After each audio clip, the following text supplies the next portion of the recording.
Good morning, everybody. Welcome to another episode of Hawk Blogger Mornings. I'm Brian Nemhauser, and it is a Blue Friday. It's a little bit of a gray Friday, I guess, here in the Pacific Northwest. We're fully into fall weather here in Seattle, and it only means one thing when we get to Blue Friday. Mike Sando of The Athletic, the best in the biz, certainly one of my favorites to have ever done it, and joins us to talk about all things NFL and focusing on the Seahawks. How are you doing on this Friday, Mike? I'm doing well. Should I put the Mariners hat back on? Last time I wore it, they went up 2-0, and I've got it over here. It's your call. All right, let's do it. Let's do it. Let's both do that. Yeah, Let's of get course. this thing on because we got to get this thing properly Yeah. Okay. reoriented. I mean, come on, they Done. can't lose this series now. But I'm doing well, thank you. I really enjoyed the Thursday night game last night, which isn't always a given that it's going to be as fun as it was. Yeah, I mean, that was I just posted a tweet about this. I don't know if you saw it, but this is the state of the NFL this year. The AFC North QB wins, and QB wins, I'm not saying it's a real stat, but this is just the quarterbacks that have won a game in the AFC North. Aaron Rodgers has got 4. Joe Flacco has 2, one in Cincinnati, one in Cleveland. Jake Browning has 1. Now, he didn't start that, but he did play the majority of it. Joe Burrow has 1, and Lamar Jackson has 1. It's a Unbelievable. weird year, dude. I know that's why, even though I mean, it would have been to go up 5-1, 5-1 record for Pittsburgh would have really felt like something. They did kind of keep everyone alive with that loss last night, but it is a shambles of a division.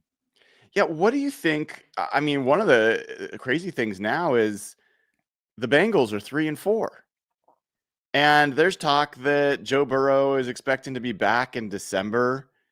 Uh, what do you make of that team? I do think that sometimes you get a boost on your locker room when the team feels like you have a chance at the quarterback position versus having no chance. And I think the Mhm. Colts have been an example of that. You know, they're a pretty good roster that was really lying to the locker room by saying that Anthony Richardson was a ready to go pro quarterback. He didn't know how to play, didn't know how to run the team, didn't know how to be the leader. And I think when you lose Joe Burrow, he's just such a dude, right? I mean, Joe Burrow sets the whole tone for an organization that, probably isn't the best. And then the defense definitely was bad enough last year. They fired their coordinator. So they've got issues, but do you get like better play out of your whole team when they have something they feel like they have some hope? So I don't know how sustainable that will be with Flacco, but with the prospect of Burrow returning and having this had happened, I would think you would get some kind of a boost like, hey guys, let's do this. Let's try to stay in this thing. We just beat the Steelers. We put up over 30 points. Let's go. So I think it does buy them a chance. I I gotta say, I was so unimpressed by the Steelers, even in their week 1 win against the Jets. And then the Seahawks, the Seahawks went there. And let's be honest, Mike, the Seahawks went in there 0-1, had lost a heartbreaking game against the 49ers that I think that shook the whole organization. I think they fully were expecting to win that game and start setting a new thing, and they didn't. And they also lost some players. They didn't have Devin Witherspoon for that game. Like, there was some stuff going on. And the Seahawks played a terrible first half, and they won by 2 touchdowns in Pittsburgh. And yet Pittsburgh has gone 4-1. I feel like they got a little exposed last night. Yeah, I would say so too. After about 2 games, it was, oh my gosh, the Steelers defense is horrific. And then they rode a turnover wave. And people Mhm. thought, wow, this defense is back. But you know about those turnovers. It takes two to create them. The That's other team right. has to give you the ball in some of those plays too. And that hasn't happened to the same degree. And I think their defense has been exposed. It really didn't feel like they were really getting after Flacco until Flacco had to be in a 2-minute situation, right? Or, where it's Mhm. like they know they can rush and they dialed it up for a couple plays with Cam Hayward and TJ Watt, but for the most part, it was unimpressive. And I think Jalen Ramsey really uh, had a rough game. The thing I loved about the game is you can get a guy 20 targets. I love that because I think one of the frustrations fans have is either a quarterback or a caller doesn't have the ability to like get his guy the ball. And I think for the whole world to see, that was just a really cool thing that like it was ridiculous. The Steelers were complicit in it. Their defense was exposed, but uh, I thought that was pretty cool. Yeah. Well, and part of the reason, besides just, loving football in the NFL, to talk about that game and talk about the Bengals is there was also a report from Ian Rappaport yesterday that they're considering trading Trey Hendrickson, and they're looking for a player that could help them this year and next, and maybe a mid-round pick. And of course, that perked up the ears of a lot of people, because the assumption has been that they were not going to move Trey Hendrickson. If like basically the Bengals don't seem to be an organization that makes a lot of those kinds of moves, but they were trending in the wrong direction. What do you think happens there? How do you do that now? I mean, to me, Yeah. it's such a buzzkill for them to do that if they feel like they've got a little mojo and some hope with Burrow coming back. How do they do that to Burrow, who they've really, they've really, re-signed Chase, which was a no-brainer, but re-signed Higgins. They made they didn't really fully make Trey Hendrickson happy, but they got rid of a totally uncomfortable situation. So I perceived a lot of those things were done to Joe Burrow's specs, right? I mean, other Mm-hmm. than Jamar Chase, I think that he was so great that he would be signed anyway. But T. Higgins you could have easily made a case to trade him. Like it may have been smarter to trade him, actually, help your Mm-hmm. defense. Mm-hmm. They didn't do it. So I think that's a tough sell in that locker room, and to that quarterback who they keep showing about every 4 minutes on the broadcast. They're showing him on the sideline. Can you imagine Joe Burrow at the podium if they're 4-4 or 3-5 or something, and he's itching to get back, and they just traded Trey Hendrickson? I get it from like to me, the Browns would trade Trey Hendrickson because they would make a calculation on a spreadsheet that they're really not a contender this year Mm-hmm. and do it. And that when they do that sort of a thing, especially in the division, it makes somebody like Mike Tomlin really mad, who would rather go 10-7 and just keep trying and being close than to admit that we need to take a step back, right? So how do the Bengals take a step back in the face of Joe Burrow when they do have a chance? It's not like they're 1-5 like Baltimore. Yeah. Really quick aside, how heady of a play was that from T. Higgins last night when he catches that ball at the end and slides down? Like, I wasn't even thinking about that. Now, it's not my job to be thinking about that, but I was like, oh man, how many players in that situation would know to slide down and basically end the game? It was awesome. I would love to know if they were, if they were coached before the play, or as they got down there, or is Flacco, as a veteran of all these games, in the huddle, he's like, "All right, guys, if we bust one here, make sure you get down inside the 5," something like that. I would love to know that, or if it was just T. Higgins being heady on his own, because some Yeah. guys have that in them. Yeah. I remember when the Seahawks acquired Deion Branch, he was that type of player, just super high IQ. He would do that type of a thing. Not everybody does. So No. good for him, good for them. I'd love to know how it came to be. Uh, Before we get into the Seahawks specifically, some of these things are indirectly related. If the Bengals aren't going to be sellers, uh, you know, my mind goes to Miami, and I'm like, why is Mike McDaniel still the coach there? Like, I like Mike McDaniel. I enjoy watching his offense when it's at its peak, but it feels like the players are like the I don't want to use the wrong phrase here, but like Yeah. it's not going well. Let's Yeah. say that in Miami. Uh, what's your read on, like, it feels like there should be a fire sale there. It feels like there should be a new head coach there. What's going on? Yeah, I think the court. I think you're right. It feels like there's been a couple of. So you have you get a few strikes usually, and so I think one of them is just being 1-5, and then the other one is the two at the podium and McDaniel at the podium, just with the leadership stuff, and just obviously people making fun of McDaniel with his capri pants, and it just really feels like the leadership there, whatever it was, has been exposed as being bad, and so you do think then, yeah, are you one more bad thing away? I will say though, when you've paid $250 million or whatever it is to your quarterback, and the offensive head coach play caller is perceived as a key partner in getting the most out of that quarterback, there could be a little bit of pause before doing that. Yeah, well, and you know, we are nearing the trade deadline, and there are starting to be some rumors that are popping up there. Miami's one of those teams that's considered a likely seller. The Jets are another team that you wrote about Mhm. that is kind of an interesting study in that, Aaron Glenn, I'm curious your read. Like I even though they're 0-6, I look at Aaron Glenn. I'm like, I think they have the right leader there to lead through that. And I saw in your pick six column, you kind of wrote about this a little Yeah. bit, but that's a tough market to, just to be another losing team. And they made such a bad decision at quarterback. Not necessarily that they had a lot of other choices to make, but do the Jets end up selling while they're down, or what do you think happens there?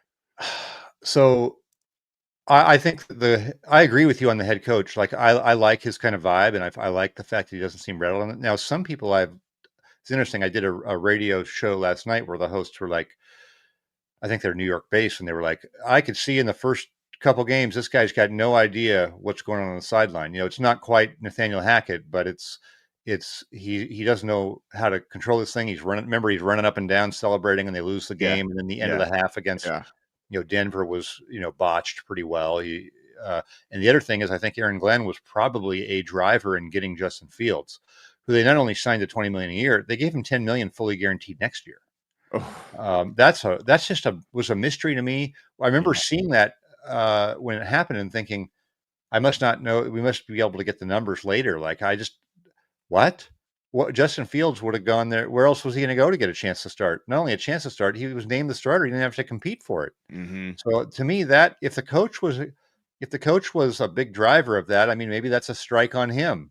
That being said, I don't think Justin Fields has been horrible every week. They, until this last game, which was a debacle, for the most part, they were playing a bunch of, pretty good quarterbacks. They played Baker Mayfield, I believe. They played Rodgers. They played a number, maybe Josh Allen in there. Did they play Josh Allen? I can't remember. But they Mm-hmm. played a number of good quarterbacks. And so I was like, hey, they were close. Like they were losing 34-32. They're losing some one score games. I was kind of okay with this should even out for them. And then it felt like the bottom fell out. And then in that market, it's exaggerated 100 times. So I think the leadership of Glenn is going to be tested. And then does he have the credibility of the team? I think that can be lost if the team perceives that you don't know what you're doing or can't handle things in those situations. I do think that can go south on you. And then in that market, every reporter is asking those questions over and over of everybody. They're sidling up to guys in the locker room. You can just picture it. And so it does have a chance to get out of hand there. You remember his mentor was 4-19-1, Dan Campbell. Ownership stuck with him. Yep. And so, I don't perceive the Jets to be the ownership that will stick that long with them, although they also haven't been necessarily a one and doneer either. So hopefully, I think for him and them, they give him a chance, give him some time.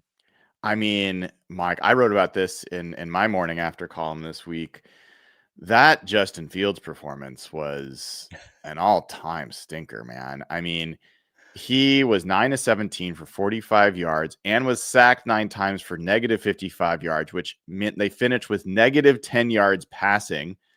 Last time that happened was 1998 when Ryan Leaf went 1 for 15 for just 4 yards and was sacked for negative 19. Um, I remember that Interestingly, game. there's Yeah. another player that had a stinker like Fields who went 5 for 15 with 43 yards and 2 interceptions for the Carolina Panthers not so long ago. His name, Sam Darnold. So, as we kind of talk about the Seahawks and Sam Darnold, he puts up another pretty impressive game against a Jaguars defense that had been flying pretty high. What's your take on the Sam Darnold o-meter? Just love what I'm seeing with him. I think he's, I guess I think I underestimated like the cerebral component of him as a player. Mm-hmm. Totally. He never struck me, not that he struck me as not being smart, but there's degrees of this with these quarterbacks. You'd say certain guys, you feel like they use their acumen to sort of win the game. I think Matt Hasselbeck was somebody like that, when Yep. he played for the Seahawks. And I feel like Darnold seems to have that. Like he just seems to know when to take his shots, and just manage the team, and the way he kind of even moves, anticipating what's coming. I feel like he's playing super high level football. I really do. So that's great in the first 6 games I know he's been with Clint Kubiak and knows that system, but still, it would have been totally understandable if the defense carried this team for the first half of the year, while the offense, by the way, without the robust running game they thought they were going to have, and the pass game took some time to figure it out. So I think he's just been awesome, and really has propped up an offense that's not running the ball that well, and gives you great hope for what can be. We were teasing each other yesterday on Twitter about our conversation last week. I loved that. I poked you. I poked the bear there on. You I poked, started it. I love getting poked. That sounded wrong. Yeah. I Can love we cut teasing. that Let's up, put it please? that I way. want to have that. That's a great one. And I just had to correct the record.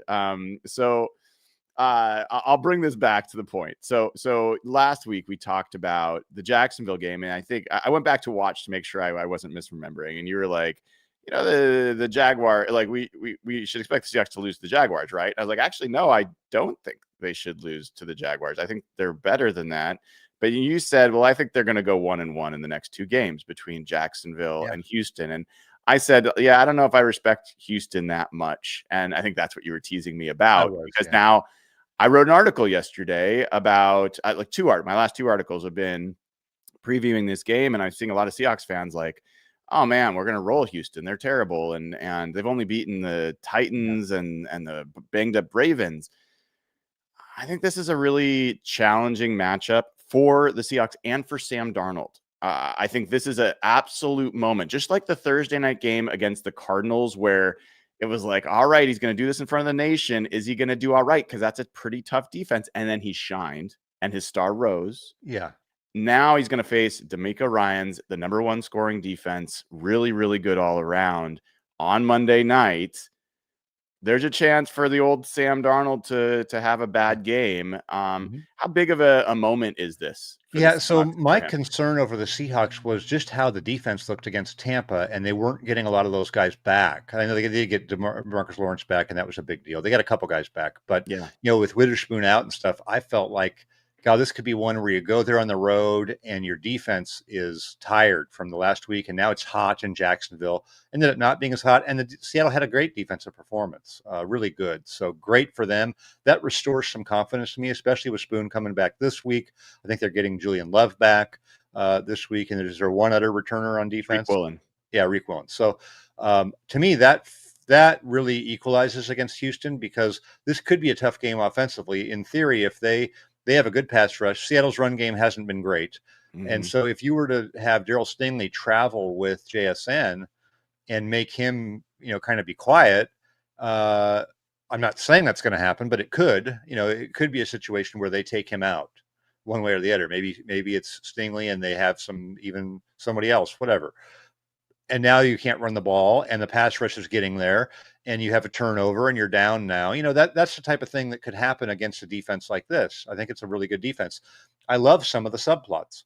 Last week, the Liam Cohen connection to Tampa didn't really mean anything.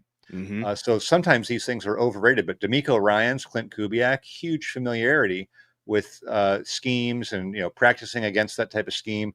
You have Nick Caley, the offensive coordinator of Houston, who was with the Rams. And so has some of the McVay secret sauce, whatever that is. I mean, knows Seattle really well. So those types of things sometimes are totally overrated, but they come to my mind and why this could be an interesting matchup, a difficult matchup for the offense. And if Darnold goes out there and has a big game again, I mean, wow, I would be super impressed. I'd be more impressed than I'd be worried if he doesn't, if that makes sense. That is exactly so well said, Mike. That's exactly how I feel. If Sam Darnold goes out and has a 140-yard game with 2 interceptions and 1 touchdown pass, there's going to be people that are freaking out. I will not be one of them. I won't be happy about it. Yeah. but I won't I think this is a uniquely challenging matchup. If he goes out and does, this is the other thing. I don't know if you realize this, but last year he played DeMeco Ryans and this Texans defense. Now it's changed a little bit, but a lot of the same parts. And he had a heck of a game, Mike. He went 17-28 for 181 yards, not a lot of passing yards, 4 touchdowns, no picks, in a game that they dominated the Texans. So, yeah, like where do you It's a see great call. I want to go watch that game. I think that's great. That's a great call. So what I want to see in this game is, we know the weakest unit in this game is probably the Texans offensive line. Mm-hmm. So I want to see Seattle at home on defense, where they've had some issues. They've had some coverage busts. They haven't been they've lost at home somewhat because of their defense. That's what needs to be making this a downhill game for Sam Darnold. The Darnold can have just an okay production day, and it's enough because they're just swarming that defensive front. CJ Stroud is a really good quarterback, but he's not the fastest processor in real time. So can't you find that right balance of intricate schemes, but also just ass kicking up front, to put together the type of performance at home that's led by your defense and wins the game. That's what this team wants to be. They don't want to need 4 touchdown passes at home to beat this Texans team. They don't want to have that game Minnesota had. And they want to, but they don't want to need it. And they shouldn't, right? Yes. But because this Texans team, I don't believe they've allowed more than 20 or 21 points in a game all year. Correct. And they played Stafford, and they played a couple teams. So they played Mayfield. Yeah. Mayfield's yeah, the only so one that scored 20. This really needs to be a 20-12 back-to-backer like last week. Mm-hmm. Yeah, and so I put this on the YouTube thumb for this show, that this is a big test, and I put Mike McDonald on there as well, because to your point, Mike, this is a defensive led football team, like defensive coach, defensive spending, defensive like draft capital and free agency over like the 2021 to 2024 at least. And yet at home, that has been one of the things that's a problem. You give up 38 points to Baker Mayfield. Yes, you're injured, but still, you give up the game losing touchdown in the game against the 49ers. You go back to last year, you've got the Vikings with Sam Darnold giving up 27 points, game losing touchdown at the end. Game against the Packers, you give up 30 points. Like, they've got to, there's a lot of people talking about, oh, maybe the crowd noise is affecting communication. And yes, like Mike McDonald acknowledged that yesterday. That's a challenge, but that's not the reason that these things are happening. It's part of a larger tapestry, and they've got to lead defensively at home. That should be their biggest advantage, was the crowd noise. Yeah, I do think, obviously they played some great defense at home when Pete Carroll was there, right? But it was also a simpler defense, a different style of defense. Right. So I think it's probably some of the, finding your balance of how you can play at home with the crowd noise does affect the defense in every stadium for every team. It's a little extreme in Seattle, and it could be super extreme, in a 49er type game, or in a prime timer here where the other team's not going to be very well represented in the stands, but it's something you just got to deal with. And I think they have crowd noise in Baltimore, and Mike McDonald had a good, good defense there too. So not an excuse. They got to figure that out. It should enhance their performance, not make it harder to play. Yeah, and kind of like similar to the way we're talking about, Sam Darnold could impress more by doing well in this game than disappoint by doing poorly. The national perspective probably on the Seahawks being the Texans, I don't think the Texans have a lot of respect around football. Yeah. So I don't think anyone will be like super impressed by the Seahawks winning. I have a feeling you and I will be a little bit more impressed if the Seahawks win this game. Am I reading you right? Absolutely. Yeah. I think it's a big game for them. I think, Houston started bad, but they're one of those teams that's probably going to be, has a good chance to have a winning record by the end of the year. They may not be a great team, but I think they win 9 games probably. They're a good, solid team, and the Seahawks should beat teams like that at home, right? They should. And I know Mike McDonald's sick of answering the question, and I know some people criticized him a little bit for downplaying it after the last loss. I continue to if you look at all the opponents I just mentioned, every single one of them has been a quality opponent. These aren't pushovers, and they've, at least these last 2 games have been very close. And the Seahawks have had the lead in the fourth quarter, late in the fourth quarter of both of those games. So it's not like they're playing horrible football, although the defense's last game was definitely horrible at home. Running the ball though late in those games when you're up helps too, and they have done that in spots, but that's how you help finish too and help your defense. Just control it and take the clock down. That's part of where this last week against the Jaguars was a really good example of how I think this team needs to grow. It's a young team learning how to finish football games, and they've got to have the defense be the one. And so in this game, Jacksonville came back it was 20-12. And then it was the defense that held them punt. And finally, the offense that couldn't quite find their way, finally on the last series, put the dagger in and ended it. So then they got to feel like they also pass though. It's like a 60-yard gain, right? Yes. Yes. Amazing. It was a great play call by Clint Kubiak. So again, I think the defense has to lead this team. And this is a Houston offense that has some real weakness on that offensive line to maybe be able to be exposed. So looking forward to that one. As we kind of zoom out for a second, Mike, I know you have a couple more minutes. Oh yeah. Yeah. Okay. So I kind of have been thinking about the Seahawks offseason, and I know it's week 7 now. This is not the time to crown anybody because all sorts of things can go wrong. But I'm kind of juxtaposing what the Seahawks have done with a Jets team, with some of these other organizations and how they went about it. And I'm hard pressed to find a move as dramatic as trading Geno Smith at 35, signing a 28-year-old quarterback for less money, getting a 3rd-round pick in the process at the most important position in the sport, and having the quarterback that you got basically lead the league in every statistic. And that's just one move. That doesn't include a draft that's looking very strong with Gray Zabel. Nicky Manwari is now starting to play and looking like a quality player. Torrey Horton's already been playing well. Then you add DeMarcus Lawrence. Cooper Kupp, I think, has been better than I expected. I honestly did not expect him to be this productive. Totally agree. Where you see this offseason for the Seahawks? Totally. I mean, John Schneider may be the executive of the year favorite right now off of that. I'd have to look at the whole league, but those are great moves. And my eyebrows were raised on Cooper Kupp.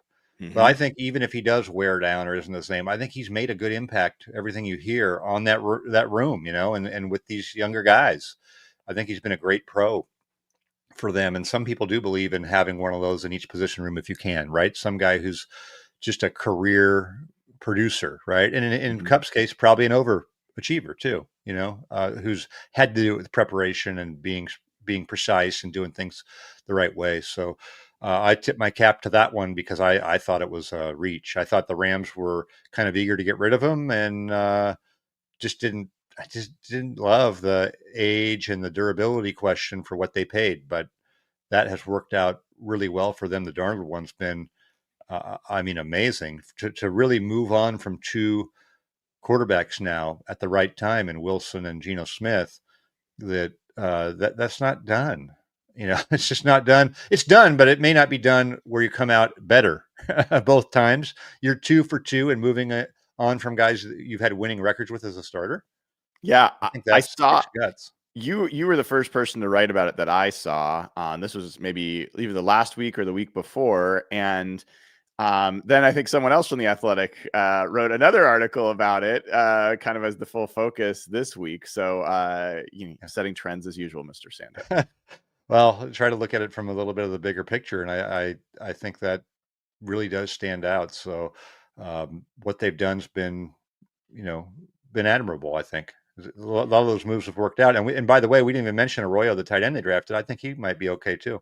I think there's a number of other players in that draft class that are looking still positive, and we'll see where that all ends up.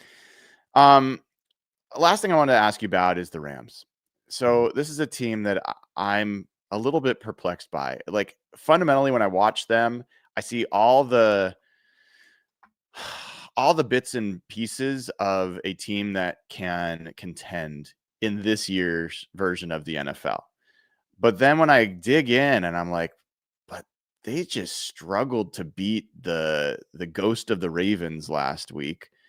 They have not really had an super impressive game so far. They've blown some games.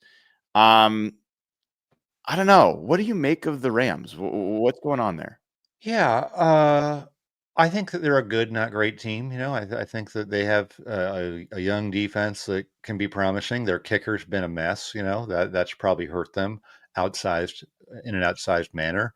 They beat the Colts 27-20. You sort of felt like maybe the Colts blew that game. You know what They I mean? It just absolutely blew that game. they I don't they know. won, they Mitchell blew won, that but game all by himself. yeah, they won, but yeah, probably shouldn't have won. Losing to the 49ers to me was they That was have the humiliating. ability to really lose some games like that, don't they? It just feels like to me I've seen that type of a thing before with them and the frustration on it. But I think they'll be. uh, Look, are the Seahawks going to sweep them? They probably split with them, right? Yeah, I mean, I think this is what I'd say, Mike. In order for the Seahawks to be truly taken seriously, they have to beat the Rams. And now I don't know if they have to beat them twice, but they definitely have to beat them at least once. Yeah, and they're going to get them. They're going to have to go to LA in week 11. That's fine. Not the hardest place to play, right? Mm-mm. So I agree. I agree. They're going to need to get that. And by the way, the Rams play the 49ers on the road, then the Seahawks home, and then home for Tampa Bay. So that's a tough stretch for them. And maybe Seattle can take advantage and get one down there. I think it psychologically would be a big deal for them.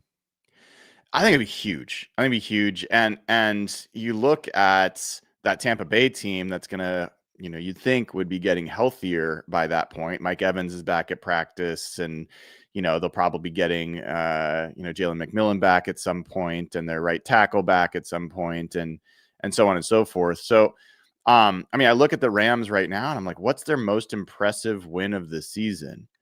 And I guess you would say it's the Colts, but that wasn't an impressive win for me. Correct. And then Yeah. I'd say, well, I guess it's the Texans, but they beat the Texans 14-9, and the Texans had the ball in the red zone before they fumbled it and lost that game. So even the Titans, they beat the Titans, but that was a close game all the way until the Yeah. late in it. So I don't know what to make of this. They're a 4-2 team that really hasn't hit stride, I guess you could say, right? Yeah, And they're yeah. going to play at Jacksonville this week, which they probably win, but you never know. Yeah, 100%. All right. Anything else from you, Mike, that's caught your eye before we let you get on to the rest of your Friday? Well, you can, we had some fun. We produced a pretty good video this week. I dusted off the betrayal index, which shows the quarterbacks that are outperforming their defenses and special teams or being held back by them. And I enjoyed doing it. It's been fun to do. The Seahawks really weren't prominently featured because they've been pretty good at quarterback and pretty good on defense. So there's not any betrayal going on there. But Dak Prescott, Baker Mayfield, a couple guys that are really putting up amazing numbers. And in Mayfield's case, he's actually winning the games. Hard to do in that situation, especially with their special teams. So I love to look at things from that type of an angle, and it got some traction yesterday. It was fun. A new video production for us, something I'm going to be doing a little bit more, and I love it because we've got some horsepower, but being able to make these things pretty good and produce them well. So it's given me like something else to try to get good at, and I'm enjoying it.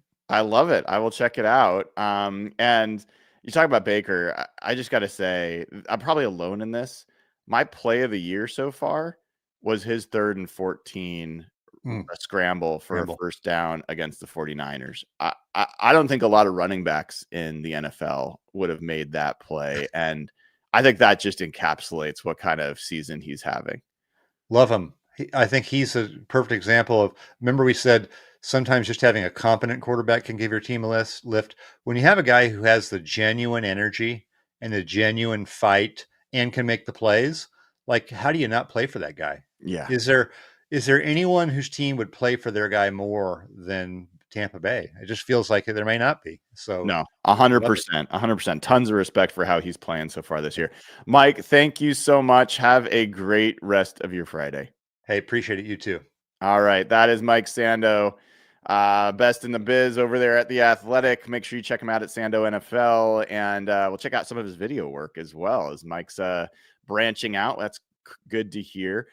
So, yeah, here we are a few days before this game. And I'll say this. I'm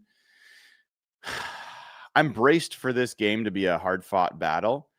We've got our favorite troll in chat, go in the opposite direction. He says Seattle's going to win by 21 points.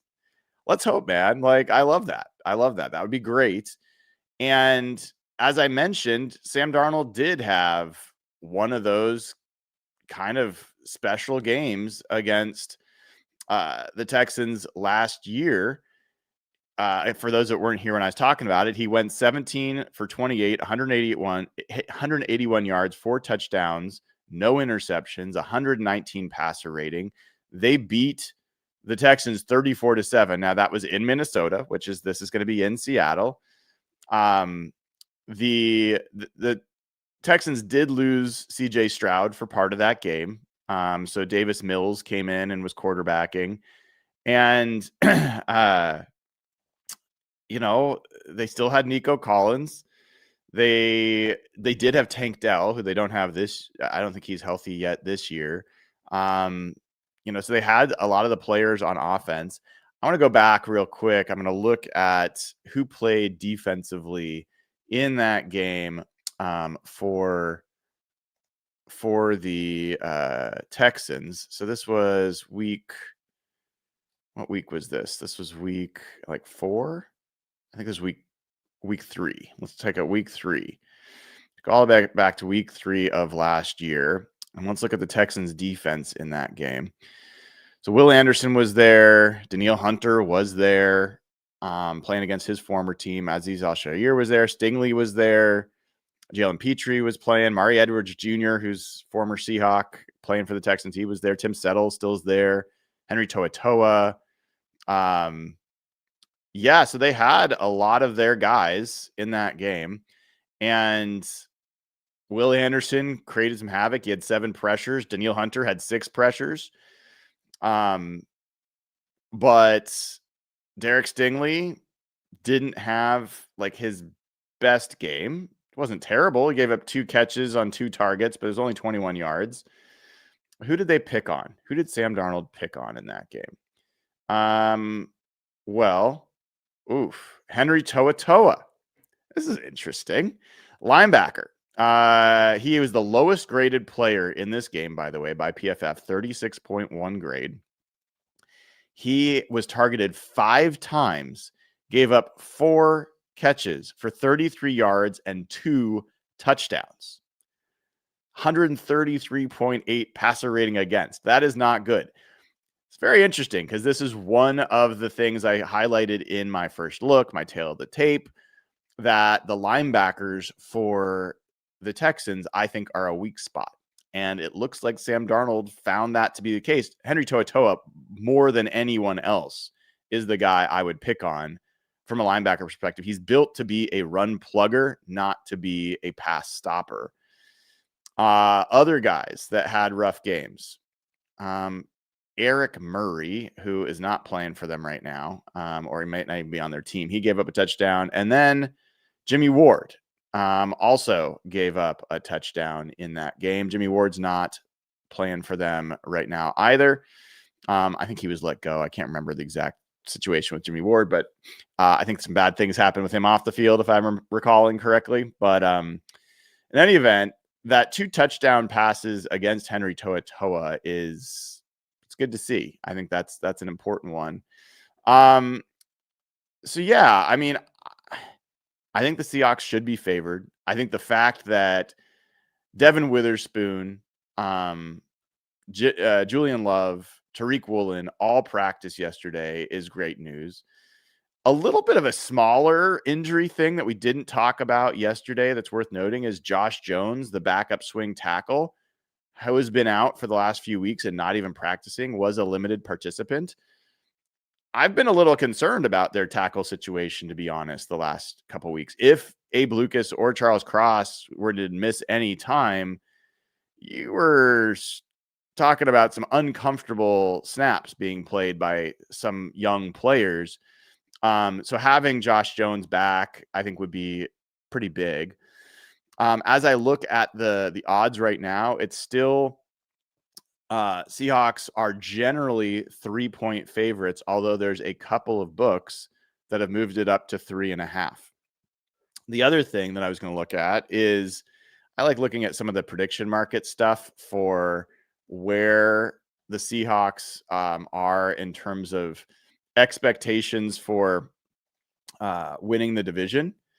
And I'll tell you about that in just a second. Before I do, let me get to some super chats.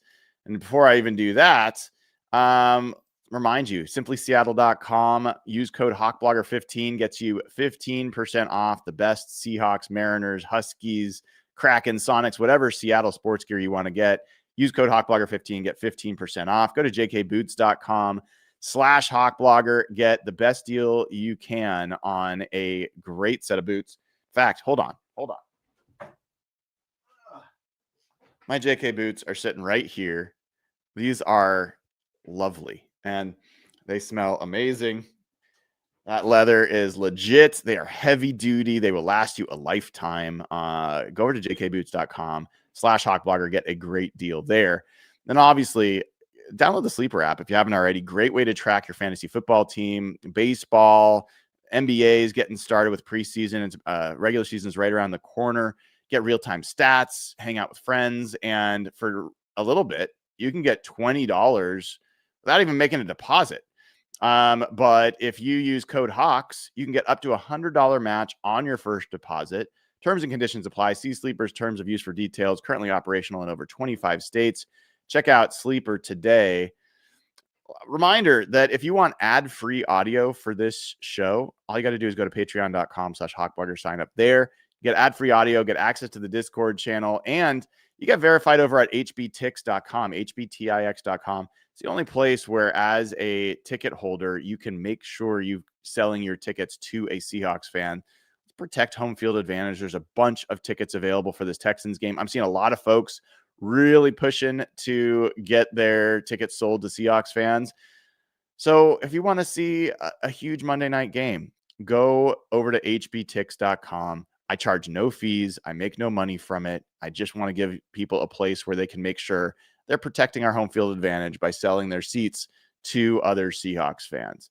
All right. So I said we were going to talk about super chats and futures. Let's do futures first, and then I'll get to super chats next. So let's look at a couple things on futures. I want to look at NFC West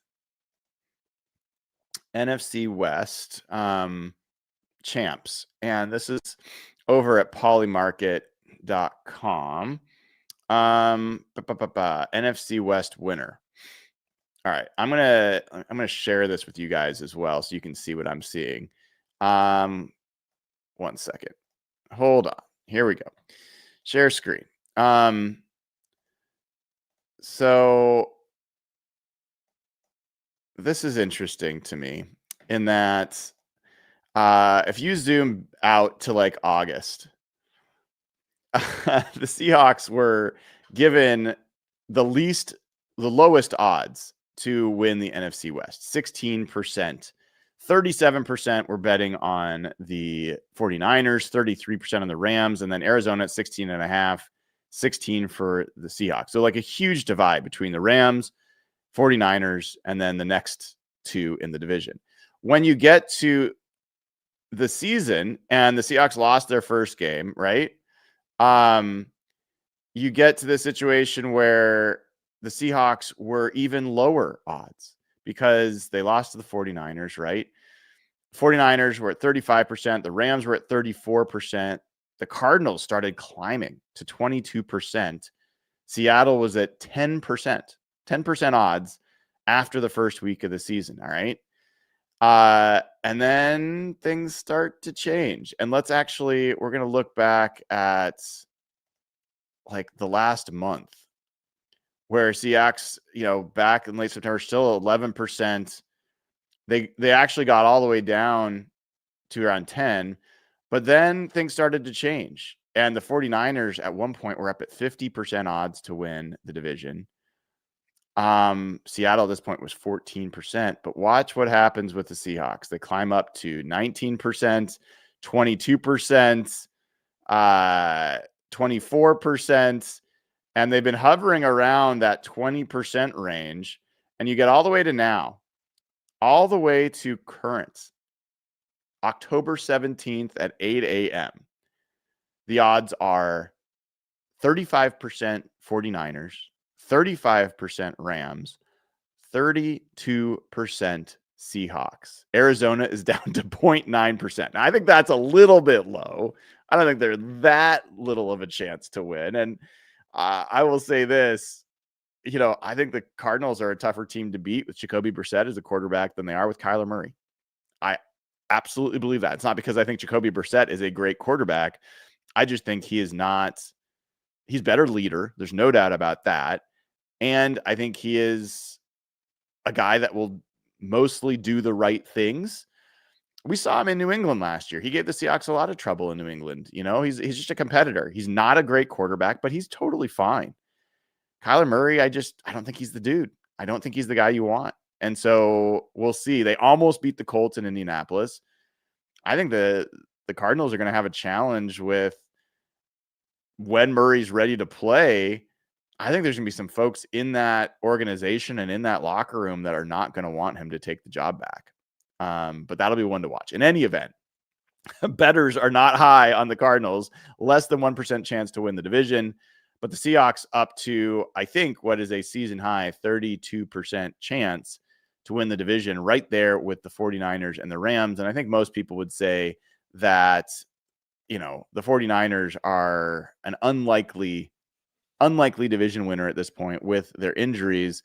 I think it's also unlikely that they will make a big move to add to this team, given the injury to Fred Warner, given the injury to Nick Bosa. Even though they're getting George Kittle back, it sounds like this week, I think that's a tough sell for the 49ers to make a move. The Rams, I think they still should be the odds-on favorite until the Seahawks start showing that they can win at home, start showing that they can beat the Rams. I think you should take the Rams. That is logical to me, and it's not because I'm a hater or I'm pessimistic. I think the Seahawks have what it takes to be the division winner. I absolutely do. I picked them at the beginning of the year to do that and to win 12 games, but they've lost some pretty damning games so far that they really should have won. And you just can't keep playing the shoulda, woulda card if you want to actually do something interesting. So, yeah, I think that's where things stand right now. Let's take a look at Super Chats. Henry Sprenger, coming to us internationally, says, schedule seems tougher now. How is it ranking right now? Well, I'm glad you asked that. So it depends on where you look. So if we go to, we're going to look at this in a couple different ways. We'll go to ftnfantasy.com. And if you look at the overall future schedule based on DVOA, like who has the toughest remaining schedule? The Vikings have the toughest. The Cardinals have the second toughest. That's probably why they are given such little odds. The Colts, interestingly, have the third toughest. Guess who has the fourth toughest remaining schedule by DVOA? Your Seattle Seahawks. Maybe what will help is that the Rams have the fifth toughest remaining schedule by DVOA. So that's good. If you're curious about the 49ers, they are 16th. So middle of the pack in terms of future schedule challenges. If you want to just go by, get an idea about why the Seahawks rank is as tough as it is, games that the Seahawks still have left to play against number 2, and this is the DVOA overall rankings of team strength. Number 2, Colts. Number 4, Rams twice. Number 6, Washington Commanders, which is a little bit of a questionable rank in my perspective. Number 8, Houston Texans on Monday night. And number 10, Atlanta Falcons.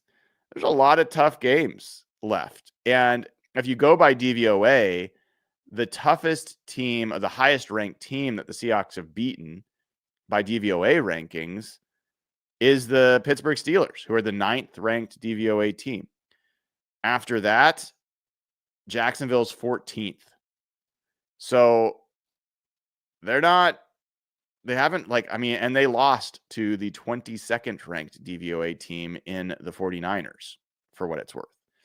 If you want to look more closely at the different sides of the ball, and I've talked to you guys about this before as well, the offense has the second hardest remaining schedule. The Colts have the toughest. 49ers have the third hardest. The Rams have the fourth hardest. Cardinals have the fifth hardest. So that tells you that the defenses in the NFC West are all pretty good, or at least challenging. So the Seahawks have the second hardest schedule for their offense to face in terms of the defenses they will be going up against. The defense, interestingly, now this had been pretty advantageous for the Seahawks. I think right now the Seahawks are the 13th most difficult schedule for the defense to face. And Arizona has the toughest. The Rams have an even tougher one than the Seahawks. They have the 6th toughest. So the Rams defense is going to face the 6th toughest schedule of offenses the rest of the way. So that's the way that looks at it. I had asked Warren Sharp about this yesterday. I don't know if he responded to me or not. Let me take a quick look, if you don't mind me seeing if he got back to me on this. Let's see. He published the challenging schedules yesterday, I believe. Here it is. Strength of schedule. So by his strength of schedule calculation, he had the Seahawks as the 6th hardest remaining schedule. So he's got the Seahawks as, and by the way, a pretty big disparity between their past schedule and their future. You had the 2nd easiest schedule to date and the 6th hardest to go forward.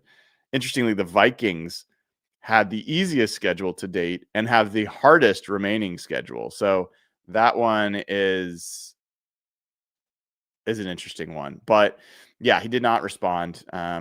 Shame on Warren. Come on, Warren, respond to me. So yeah, that's kind of where we are on the schedule difficulty. Got a question here from Smokehawk, who says, "Are you going to the Atlanta game?" Yeah, I am going to every road game this year other than the Jacksonville game, which I'm very glad I skipped that game. And I'm glad that I am not the good luck charm, so I don't have to worry about if I can't go to a game in the future, that it's going to be on my shoulders, whether they win or lose.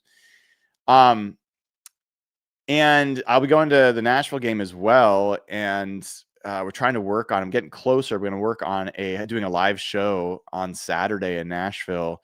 It'll be a ticketed event. I'm trying to see if we can get it so you guys can buy tickets if you want. That'll get you some drinks, a chance to say hi, maybe take pictures with folks on the Hawk Blogger crew, because a bunch of us are going to be there. So keep an eye out. I will let you know when we have more information, but all that is ahead of us. All right.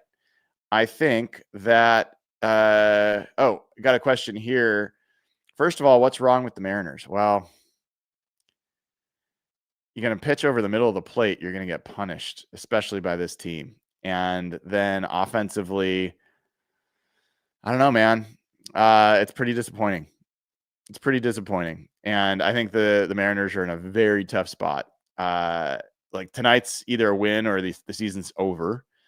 And not technically, but by all realistic estimates. And even if they do win tonight, I think it's still tough to go into an opponent's stadium and win a game clincher and end their season. Not easy to do. They obviously just won 2 games there to start the series, but it feels like a very different series than it did way back then, with the way that the Blue Jays have started hitting Mariners pitching. I thought these last 2 games were the biggest pitching advantage for the Mariners, and they had their worst offensive games in those 2 matchups. So it's grim. It's pretty grim. Even with the series at even 2-2, it feels pretty grim right now. I think I would actually have felt better in some ways if they had lost the first 2 games and won the last 2 than I do the way it's gone. So let's hope that they figure out a way to get their backbone and be the team that I think we all believe that they are and that they have been. But it's not looking good right now. It really is not. So hopefully later this afternoon that'll get fixed. I will be at the VMAC talking to Sam Darnold and some of the players, and then we'll be talking to Seahawks assistant coaches in the afternoon. And that'll all happen during the beginning of the Mariners game today. And then we'll get our next practice report by 4:00 Pacific time today. I'll share out information on that tomorrow. So tomorrow's Saturday. Usually we do Seahawks Saturday with Jeff Simmons. He has got plans. I'm actually going to be going fishing with a buddy. So we won't do anything in the morning. There's a chance we'll do something in the afternoon, depending on how things are. I will do something in the afternoon, depending on how things go. Sunday, we will do a Seahawks Sunday with Jeff Simmons in the morning. So keep an eye out on that. And then we'll keep this thing rolling. So let's hope things turn around. Let's have another good Seattle sports weekend all the way through Monday night if we can manage it. And then we'll get on to the bye week. All right, that'll do it for me. Thanks to everybody who tuned in. Make sure you give us a 5-star review on Apple Podcasts. It mean a lot. Appreciate it. Really is valuable. If you're going to give less than a 5-star review, please do let me know. See if I can change anything about that. And then Spotify as well. 5-star reviews. I think we're like a 4.9 on Spotify. Love that. Appreciate all of you over on Spotify. And if you want ad-free audio, remember patreon.com/hawkblogger is the place to get it. Take care, everybody. Have a great rest of your Friday.